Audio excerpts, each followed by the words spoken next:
Hey guys, எண்ணம் போல் வாழ்க்கை. S, நம்ம என்ன நினைக்கிறோமோ அதுதான் இந்த யூனிவர்ஸ் நமக்கு கொடுக்கும். நீங்க நல்லது நினைச்சா நல்லது நடக்கும், கெட்டது நினைச்சா கெட்டதுதான் நடக்கும். அட போங்கடா, நான் நல்லதுதான் நினைக்கிறேன், ஆனா எனக்கு ஒரு நல்லது நடக்க மாட்டேங்குது. லைஃப்ல பிரச்சனை மேல பிரச்சனை, டிஸ்கவுண்ட் இல்லாம வந்துகிட்டே இருக்கு. பிரச்சனை இன்கமிங்லேயே தான் இருக்கு தவிர அவுட் கோயிங் சர்வீஸே இல்ல. ஆக்சுவலி நான் தண்ணி கேன் போட வந்தேன் ப்ரோ.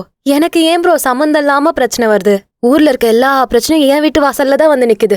அம்மா உடம்பு சரியில்லை, எனக்கு வேலை இல்ல, வைஃப் டிவோர்ஸ் பண்ற மாதிரி இருக்கா, லவர் கூட பிரேக்கப், சாம்பார்ல உப்பு இல்ல, உடம்புல சத்து இல்ல, FTFS டிக்கெட் கிடைக்கல, இப்படி எத்தனையோ பிரச்சனை லிஸ்ட் போட்டுக்கிட்டே போலாம். ஆக்சுவலி நம்ம இப்படி லைஃப்ல இருக்க நெகட்டிவான திங்ஸை மட்டும்தான் அதிகமா ஃபோக்கஸ் பண்றோம். நம்ம தாட்ஸ் எல்லாமே இந்த நெகட்டிவ் வைப்ல இருக்கிற ப்ராப்ளம்ஸ்ல தான் இருக்கு. சோ நம்ம எண்ணங்கள் எல்லாம் நெகட்டிவிட்டியை தான் அட்ராக்ட் பண்ணுது. நீங்க அடுத்தவங்களுக்கு கெட்டது நினைக்கலனாலும் நீங்க ஃபர்ஸ்ட் உங்களுக்கு நல்லது நினைக்கணும். What you think is what you attract. உங்க தாட்ஸ் தான் ரியாலிட்டியா மாறும். உங்க பிரெயின்ல நீங்க என்ன விஷுவலைஸ் பண்றீங்களோ அதான் உங்க லைஃப்லயும் நடக்கும். இதெல்லாம் தான் லா ஆஃப் அட்ராக்ஷனோட கீ கான்செப்ட்ஸ்.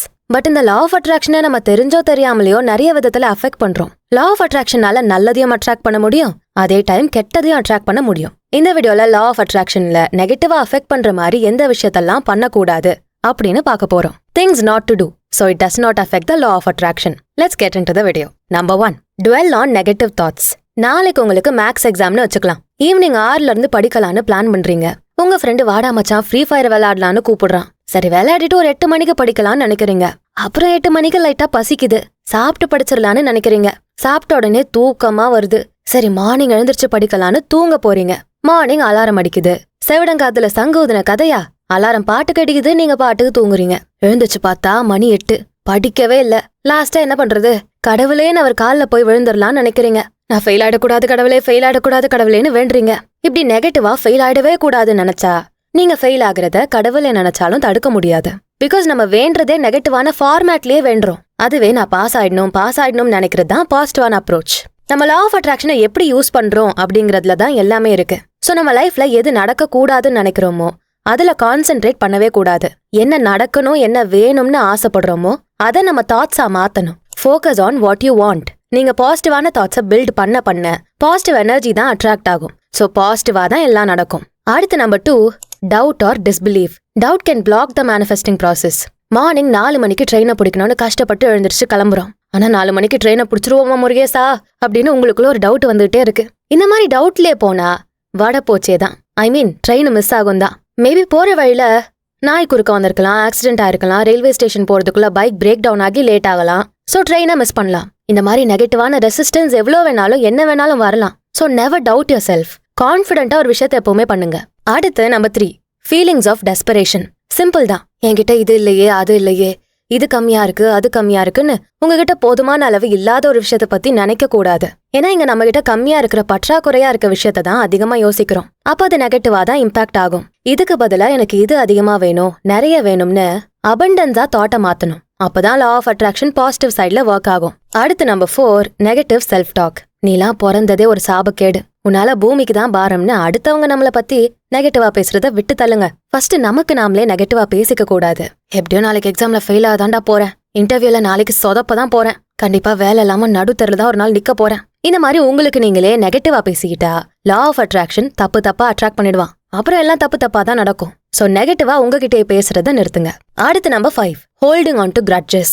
நான் 2nd ஸ்டாண்டர்ட் படிக்கும்போது இவன் என் பென்சிலை திருடி வச்சுக்கிட்டான்டா, இவனை கண்டிப்பா பழி வாங்கணும் ஒரு நாள். இவன் என் லவர் கூட சண்டை போட்டு விட்டு எனக்கு பிரேக்கப் பண்ணி விட்டா மச்சான், இவனுக்கும் அதே மாதிரி பிரேக்கப் நடக்கட்டும். இந்த மாதிரி பழி வாங்குற எண்ணங்கள் எல்லாத்தையும் டோட்டலா விட்டுறணும். அப்பதான் நம்ம உருப்படவே முடியும். பிகாஸ் நம்ம பழி வாங்கணும்னு நினைக்கிறதெல்லாம் நெகட்டிவ் எனர்ஜி தான். சோ நெகட்டிவ் தாட்ஸ் நெகட்டிவான அவுட்கம் தான் அட்ராக்ட் பண்ணும். லா ஆஃப் அட்ராக்ஷனும் நெகட்டிவ் எனர்ஜி இழுத்து கொண்டு வந்துட்டு போயிருவான். ஆப்போசிட்ல இருக்கிறவனை எப்படிலாம் பழி வாங்கணும்னு நினைச்சோமோ அதெல்லாம் நமக்கே பூமராங் மாதிரி ரிட்டர்ன் அடிச்சுக்கிட்டே இருக்கும். சோ எந்த கிரட்ஜஸும் கேரி பண்ணாதீங்க, யாரையும் பழி வாங்கணும்னு நினைக்காதீங்க. அடுத்து நம்பர் 6, பீயிங் இம்பேஷண்ட். லைஃப்ல பொறுமை ரொம்ப முக்கியம். எல்லாமே 2 மினிட்ஸ் மேகி மாதிரி டக்குன்னு ஆயிடுது. அவனுக்கெல்லாம் கல்யாணம் ஆயிடுச்சு, எனக்கு இன்னும் ஆகலையே, எனக்கும் சீக்கிரம் கல்யாணம் ஆகணும், டக்குன்னு ஒரு பொண்ணை பார்க்கணும், இப்படியெல்லாம் அவசரப்படக்கூடாது. உங்க அவசரத்துக்கெல்லாம் இன்னைக்கு பொண்ணு சிக்காதுப்பா. சோ நம்ம ஒரு மேட்டரை இம்பேஷண்டா அவசரப்பட அது நடக்கணும்னு இருக்க சில ப்ராசஸ் கூட பிளாக் பண்ணிரும். சோ எது எப்ப நடக்கணும்னு இருக்கோ அது கண்டிப்பா அப்பப்ப நடக்கும்.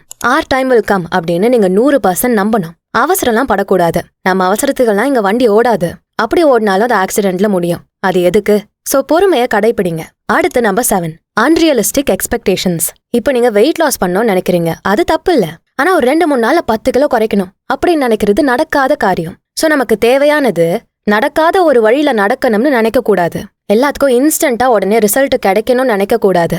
இது எல்லாமே மேனிஃபெஸ்டிங் ப்ராசஸை அஃபெக்ட் பண்ணும். அடுத்து number 8, inconsistent action. Law of attraction கரெக்டா ஒர்க் ஆகணும்னா பாசிட்டிவா திங்க் பண்ணா மட்டும் பத்தாது. நமக்கு என்ன தேவையோ அதுக்கு நம்ம கண்டினியூஸா ஒர்க்கும் பண்ணணும். பாடி பில்ட் பண்ணணும்னு ஒரு மோட்டிவ் வச்சுட்டு 2 நாள் ஜிம் போயிட்டு 3 நாள் போகாம வாரத்துக்கு 1 நாள் ஜிம்முக்கு லீவ் கொடுக்கறது, இந்த மாதிரி இன்கன்சிஸ்டன்டா இருந்தா நம்மளால எந்த லாவை யூஸ் பண்ணியோ எதையும் அட்ராக்ட் பண்ண முடியாது.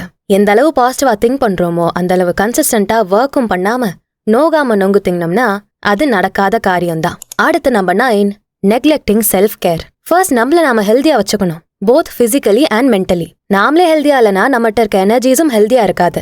அப்ப அன்ஹெல்தியை தான் நம்ம அட்ராக்ட் பண்ணுவோம். சோ நம்மள நாம கேர் எடுத்து ஹெல்தியா வச்சுக்கணும். அப்பதான் நம்ம அட்ராக்ட் பண்றதும் பாசிட்டிவானதா இருக்கும். இப்போ நம்ம வீடியோட எண்டுக்கு வந்தாச்சு.